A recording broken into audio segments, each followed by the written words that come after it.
we've installed one of our the Baker's Make Vectair ovens. So we've got Marcus here and Nick Lock, who are going to tell us something about the products that they do, the brand that they've introduced, and the history of the company. We're the world's first palm oil-free certificated bakers, which we're very proud of. We've gone back to using the original ingredients that we used out 100 years ago, so that it tastes exactly the same as it did 100 years ago.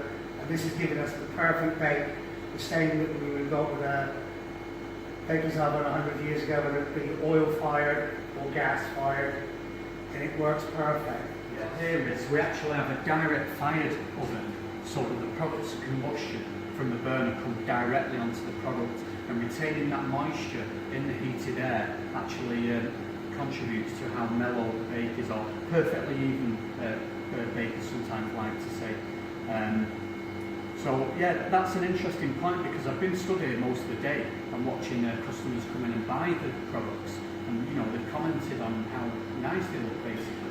We've actually got some examples here, haven't we, that we can look at. I think we've got, this is your main product, yes, isn't it? That's an unbaked one. We sold out today. Yeah, well there you go, sold out. I've tried this myself, and this is a definitely unique product. I've not tried anything like this in any of my other customers' properties, and I've really enjoyed it. You've had a few of them. This is done from a blind bake. Tomorrow will be turned into a hominy pie or a macaroni cheese pie.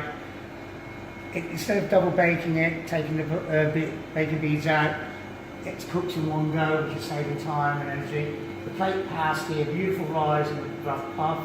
Sausage rolls the same. Steak and kidney, bacon and egg. Perfect bake every single time.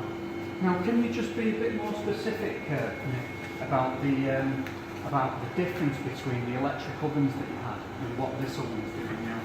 With the electric oven, it used to dry out the fillings. Right. So you wouldn't find this... it wouldn't be as lovely, moist and succulent. As you can see, it's been baked, but it's still as juicy and fresh as when it was put in this pie. It doesn't dry it out, which makes an awful difference, which makes the quality of it a lot better. And this is across all of the products that yes, I've got. This is just a small selection. Yeah. We do over 30 different pies and pasties. Palm oil-free system that you have, because this is really kind of important in terms of sustainability issues at the moment, isn't it? So, do you think that this is a real competitive advantage for your business and what's going on? Well, we got certified palm oil-free last year. We've already got a worldwide reputation. Yeah. We've had people coming over from America ordering pies and pasties and coming down. We have people coming from all over the country. We're now starting a mail order part of the business as well, which, because people want palm oil free. So it's good PR for you, and it's obviously contributed to the USP of the brand. You've also had an award at some point, haven't you? Yes, we were one of the winners of the Stelios Leonard Cheshire Entrepreneur of the Year Awards, which we won last November. We were one of the 5 winners. Supporting the interests of everyone else who's in our little ecology, if you like. Yeah. I mean, everything we use as best as possible is locally sourced. The thing I think which comes furthest away at the moment is the brandy I use in the stroganoffs, and the flour comes down from Worcestershire. Yeah, okay, good stuff. Right, nice speaking to you. Thank you.